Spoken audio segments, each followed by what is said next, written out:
Hey guys, it's Danny. Today we're gonna have an unboxing and a mail time. I filmed this unboxing a while back. I was waiting for other packages to arrive. Remember, I have a package since January. I don't know when it's gonna arrive. So I decided to post this unboxing now together with the letters that I received from you. So this is just a little preface to today's video. Let's start with the letters. First off, here we have a letter from Leonard. Thank you so much for writing to me and for sending me the seeds. These are carnivorous plant seeds. They can be Drosera spatulata or one that I cannot really read. I think I know which one you mean, and good timing. I am out of carnivorous plants. They kind of seem to wither away for me after a few years. They always do that, so I think it's a good idea from time to time to plant some seeds. So your gift couldn't have come in a better time. Thank you so much, Leonard, for writing to me. And you guys, let me know if you want a video with sowing these seeds. I got a little bit better at them since my latest, or actually last video on sowing seeds, which was 7 years ago or something. So if you do want a video with that, following the journey from seed to adulthood, I can definitely do that for you. Let me know in the comment section down below. Next up, here we have a letter from George. I think your name is George. If not, I'm so sorry. It is handwritten and I'm not entirely sure if I'm reading correctly. If I'm wrong, please do let me know in a comment down below. So George is writing that their Cattleya orchid has some issues. And also I have a little picture here. It appears to have some issues producing roots, and I can totally understand. Cattleya orchids have a pretty peculiar, let's say, growth pattern. Some of them can produce roots only once a year, but I can see from your picture that your orchid is already producing brand new root tips. This is great. You don't have to do anything. Just water the orchid when the medium is almost completely bone dry. When the roots start to grow inside the medium and the orchid will get hydrated, you can water it when the medium is completely dry. You're on the right track. I hope I'm not too late, although this was sent in April, but post offices have been very slow due to, well, the situation. So I hope my answer reaches you in time. You're on the right track. You don't need to do anything else. No hydrogen peroxide, no fertilizer just yet. Just let these roots grow. And lastly, we have a letter from Summer. I covered your name here. Summer has an orchid which is actually doing pretty great, but she managed to rip off the leaf from the center of the orchid, and in the past 18 months, it did not grow any new leaf. Well, there are two possibilities here.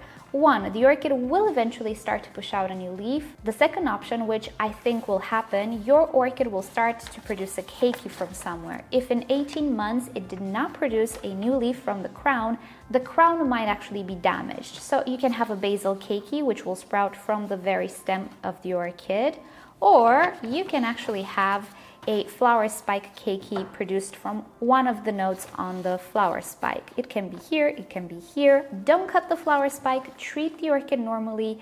If the crown is indeed affected, you'll get a keiki most probably. If it's not affected, you can start to see a brand new leaf sprouting when you least expect it, really. So if you are watching this video, let me know in a comment down below what happened. You sent this letter in May, it just reached me now, so I'm curious to know how your orchid is right now. So thank you guys so much for writing to me, and I hope I managed to help you out. And with that said, let's get to the unboxing.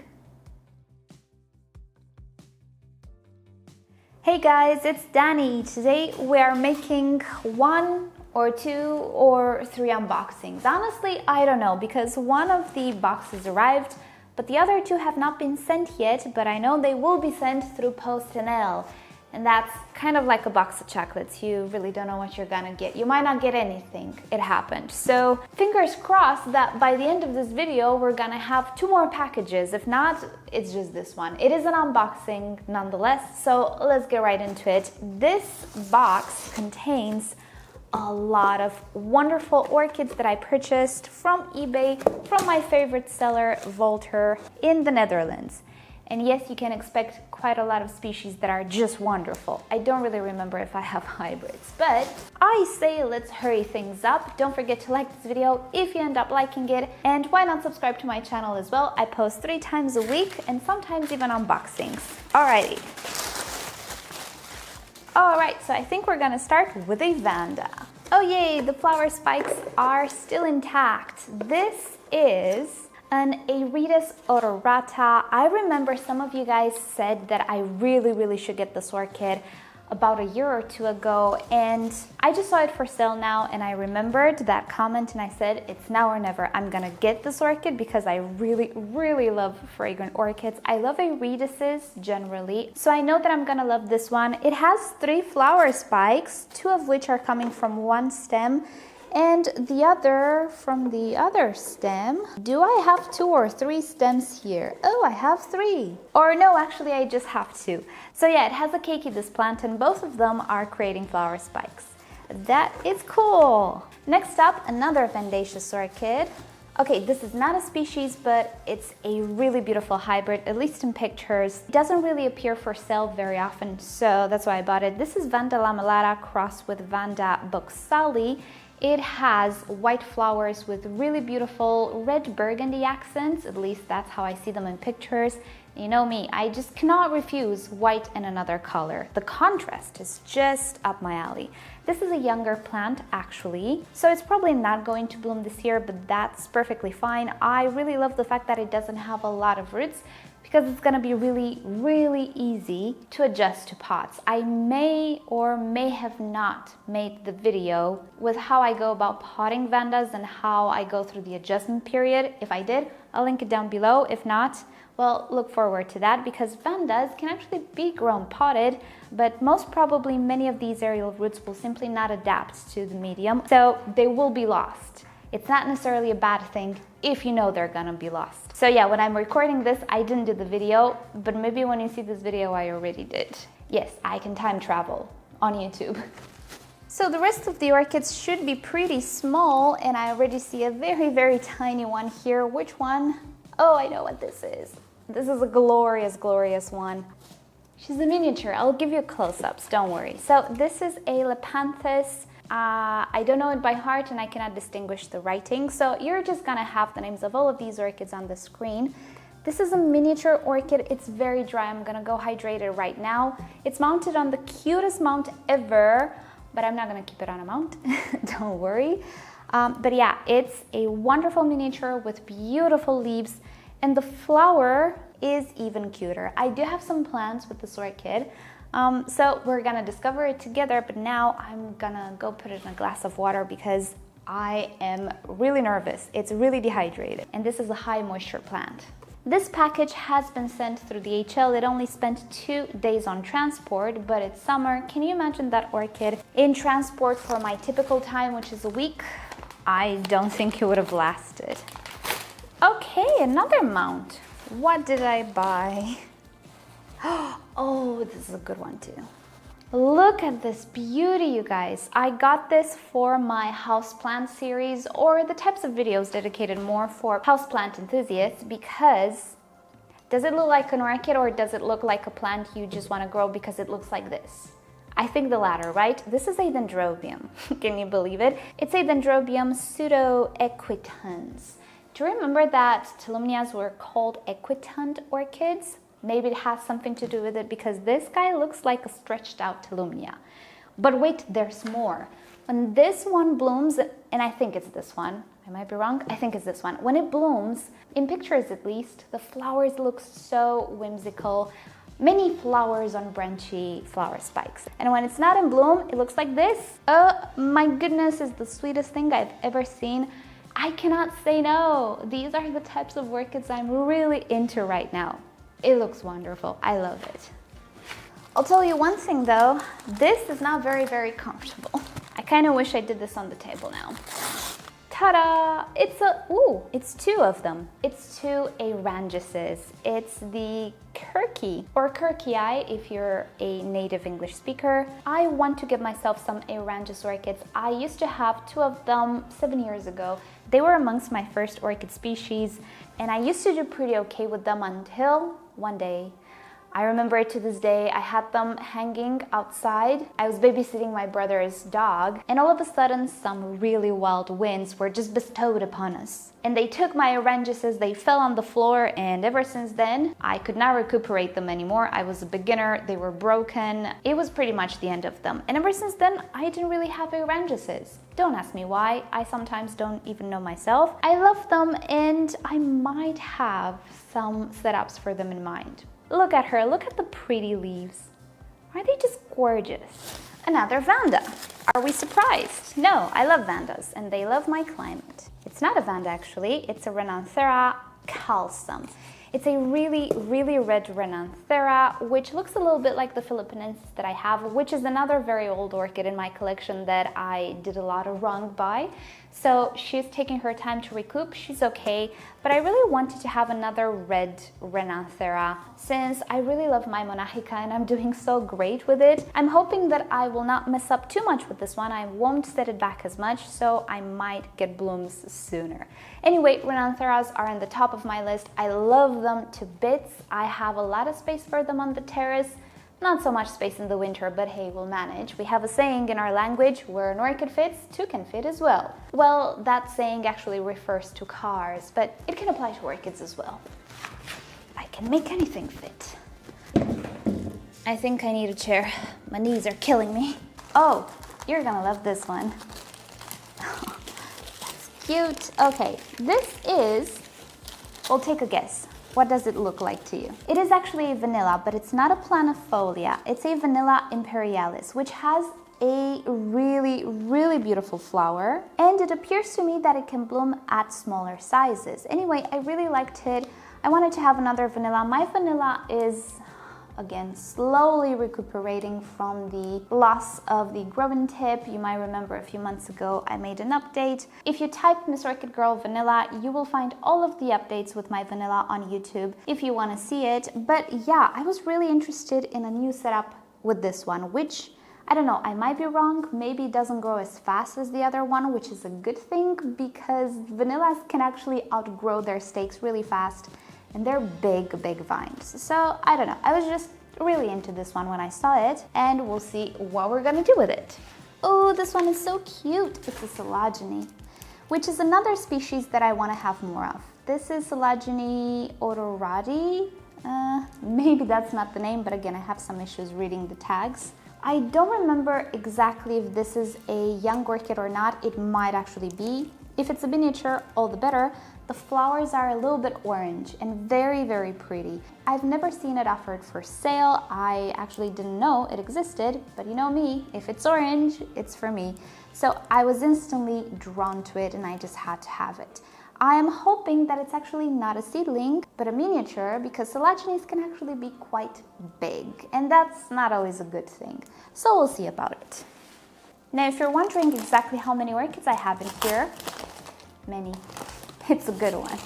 Another Fundaceous orchid? Yep. Oh, I know why I got this one. This apparently is is more of a rare cross. I don't think it's rare, I just think it's new. This is a Vanda Gordon Dillon cross with Renanthera vietnamensis. So, you know Renantheras? Tiny little flowers, orange, red. You know Vanda Gordon Dillon? Big plant, big flowers, kind of blue flowers. Imagine a cross between them. Who knows how it's actually going to look like, because there is no picture on the internet with it. So I thought it was a very interesting cross and worth the wait. I am looking at 5 years minimum for this one, but it's okay. I have so many other orchids to distract myself with, and who knows, maybe it is actually something rare. I don't really have rare stuff, not that I'm interested in them necessarily anyway. But if it's something that it's like an opportunity, why not? I'm willing to wait. Oh, alrighty then. Yeah, this is a Phragmipedium. Me and Phragmipediums are becoming a little bit like me and Zygopetalums, or how we used to be, in the sense that I'm not sure. I don't know. They don't know either. Nobody knows. I'm trying some stuff. I currently still have 2 Phragmipediums. I applied some different tactics, which so far so good. So I thought, well, I'm gonna try with another Phragmipedium, particularly because it's a Besse hybrid and everybody says it's a much easier to grow Besse hybrid. I lost all of my Besse hybrids. They hated me. They decided they would rather not be than be with me. So this is the Coelogyne or Coelogyne. Again, depending where you are in the world, you're gonna pronounce stuff differently. It doesn't matter, no one cares. So Coelogyne crossed with Besse. I'm really curious to see how this one and me will get along. I'm hoping it's not gonna be the Besse story all over again, but hey, I learned a few more things. You are not necessarily a pure Besse. Maybe we can make this work. We'll see. Of course we have another mount. Why so many mounts? I don't know. So this here little mummy is the Lepanthes bicolor. Again, this is one of the earliest orchid species that I purchased. So I messed up with it so many times and the last straw was moving here that it finally decided it doesn't want to be with me anymore. It actually bloomed for me once, so I can show you a picture on the screen of my orchid, but yeah, not many plants actually survived the Fusarium outbreak, all of the spider mite treatments, and all of the lack of medium situation. It's not funny, honey. Looking back at it now, it wasn't a good period for me. It was pretty dark from many points of view, orchid-wise, YouTube-wise. So not a fun thing to remember, but I did used to have this orchid at some point. It holds some special memories for me, and I decided it would be nice to have it again because I really like it even if it's not in bloom. Oh, here we have another mount. Why did I get so many mounts? I don't even know. Oh, I know what this one is. This is another Aerides. It's the fastuosa. I've always wanted this one. I don't remember if my first one was a fastuosa. Maybe it wasn't. Although it really looks like it. I might have actually had a fastuosa. Gosh, this was 7 years ago. I don't really remember. So not much to say here either. I really want to have some Aerides again. I'm looking for the Rhodos stricta or Lucio alba. Not entirely sure about the name. Both names are accepted. But I'm getting what I can have right now, and yeah. These are really pretty orchids. They are suited for terrariums as well, and maybe there's going to be a terrarium. I don't know, we're gonna see in the near future. If not, pots do just fine. And I have to say I really like the foliage on this particular one. It looks very healthy. As I'm unboxing this, I'm realizing this video will be long because that's how all of my videos are, but hey, you guys already know that and you like me anyway. Imagine if the other 2 parcels actually arrive and I make this a super huge haul. I think this video will be 30 minutes long or more. If it is, I'll put a disclaimer at the beginning for you to just get a beverage or get some lunch or dinner or something like that. Oh, this is a cute one. This is Mediocalcar decoratum. This is a wonderful little orchid which has maybe a flower spike. I don't know anything about it just yet, more than the research that I already did. I've seen it around quite a bit.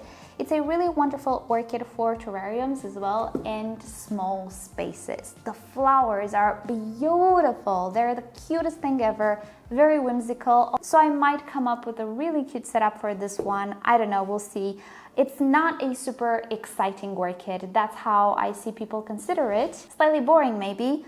Not in my eyes. I think it's wonderful and gorgeous, but the blooms are kind of tiny. The orchid herself kind of tiny, not very showy, but I'm really into tiny orchids, so we'll see if I can do what I want to do. Alrighty, this orchid. This is another one with sentimental value. This is a Dendrobium Hibiki. I first saw this orchid many years ago on Brad's channel. He used to have a really beautiful one, and I said one day I'm gonna have it. And for whatever reason, I never purchased it. It's a tinier Dendrobium that produces beautiful purple magenta flowers. It's that magenta that I personally really like. The flowers tend to stay rather tiny. It's not the type of orchid that creates flower spikes, and overall, again, I think it can pass as a houseplant because it is so compact. And for a Dendrobium, that says a lot. Dendrobiums, in my opinion, are not very decorative plants usually. But this one, I think it is, and the flowers are clustered. So it makes everything even more spectacular, even more compact. We'll see if that's the case, of course, but yeah, I think it can definitely be a houseplant. Oh no, we're almost done, and oh no, I see a flower spike. Did any of these orchids have flower spikes? I don't remember. Alrighty, this is another good one. All of these are good. Well, in my opinion, I purchased them. This really is a good one. This is an Epidendrum criniferum. Oh my goodness. If you see the flowers, they're wonderful. But more than that, if you see the actual orchid, isn't he beautiful? Look at this texture. It's so wild. It looks a little bit like eucalyptus. Granted, it doesn't really look like that, but in my eyes it does. It can pass as a houseplant 100%. Flowers are a bonus, but just look at these leaves and just how beautifully they're displayed. Am I going nuts, you guys? Do you guys actually like looking at orchids when they're not in bloom? Well, not all of them, to be honest. I don't really look at my Phalaenopsis all that much. Maybe the summer blooming ones because they have really pretty leaves. But other than that, when they're done blooming, I don't feel the need to look at the phals. Look at this guy though. I could stare at him all day. Really, really pretty one. I was actually looking for this one. I'm so happy that I found it for sale. This one is another good one. I'm not sure how much it can pass as a houseplant. He's a little unruly, and I think I will keep him pendant. This is Dendrobium usitae red coral. It's a cross between, I'm missing the name, but it's a hybrid, which I do believe is going to be a little easier to grow. And those blooms, again, clustered blooms. I love clustered blooms. I love whimsy blooms. And I like pendant orchids, so I had to have this one as well. Oh, one of the parents is the Bellinianum, which I saw on YouTube many years ago. So much commotion behind me. If I find the video, I'll show it to you. That Dendrobium produces globes of orange blooms. I did not find a Bellinianum so far. It's on my wish list, but this is the next best thing because it's a hybrid of that, and I'm really happy with the orchid that I received. And I do believe we reached the last orchid in this box, which has a flower spike, and I really don't remember which one. No, I know which one this is.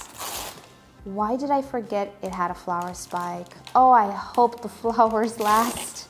Oh, I have 2 or 3 flower spikes. I did not see them in the listing picture because I was just so happy that this one was for sale. This is an Odontoglossum navium, which I've wanted for so long. I purchased one 4 years ago or so for my birthday from Orchid Garden. I received a tiny little seedling, and it had an issue on the pseudobulb. It had a rotting spot, which took over the entire plant. I lost that plant. It's a rather cool growing orchid, but hey, I have a cool zone now. I have some clay pots still. So I wanted to give this one another go, and this one looks like a really beautiful orchid, kind of squished, but it's okay. I see a lot of roots here in the medium, and hopefully the flowers will last because the blooms are just out of this world. I'm so incredibly happy. I've always wanted to have it ever since 4 years ago when I had the first navium, and I cannot believe that I didn't notice that it had buds in the listing. But you know what? All the better, because this was a surprise. So these were all the orchids in this box. If we're lucky, we're gonna transition into another box. If we're not, I'm just gonna make an outro at some point. So what will it be? Yeah, we're not gonna do that. I don't know when the other packages will arrive. One of them was supposed to be here in January, but what do you know? The nursery forgot about me. How about that? And the second package, well, I thought it would be delivered through DHL, but guess what? It's not. It's through PostNL. So who knows? Who knows at this point if it's going to arrive? I hope it will. But yeah, not the best experiences with the standard post lately, but We'll see. It is what it is right now. It doesn't matter. So thank you guys so much for watching this video. I hope you've enjoyed the unboxing and the mail time. Subscribe to my channel for more orchid videos, tutorials, experiments, updates, and other fun orchid subjects. If you wish to support the channel, do consider becoming a member or visit the merch store linked down below in the description. You can also follow me on Instagram and Facebook. It's always nice to stay in touch there as well. And with that said, I'll see you guys next time. Bye!